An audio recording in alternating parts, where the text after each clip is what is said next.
لە 27 دوای 2019 لە سەردەمی کابینەی کاربەڕێکەری حکوومەتی هەرێمی کوردستان ئاگرێبەستێک کراوە لە نێوان کۆمپانیای ئینفۆئار و وەزارەتی داد کە سەرجەم مامەڵەکان بکرێ بە ئەلکترۆنی، بەڵام ئەوەی ئێمەی نیگەران کردووە ئەوەیە ئەو مامەڵانە لە باتی ئەوەی نرخی هەرزان بکرێ و ڕۆتینات کەم کاتۆ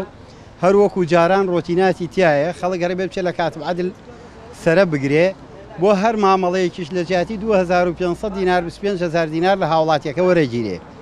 ئەمە بارگرانیەکی زۆرە لەسەر هاوڵاتیانی کوردستان و ئێمە وەکو سکاڵا نووسەکان هەمانە 20 ساڵ ئەزمموی ئەگەر 20 ساڵ لە دایرەیە کابی خانشینەبی بە موچەیەکی باش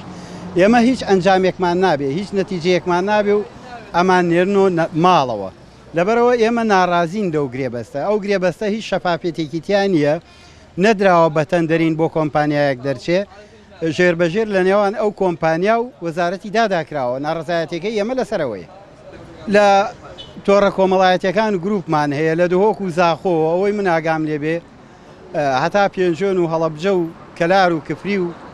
هەموو فەرمانگەدا نووسەکان بە پارێزگای هەولێری شەوە ئەمڕۆ گردبوونەوە و ناڕزایی کراوە، هەمووی مانی گرتووە و بایکۆتی ئیشی کردووە،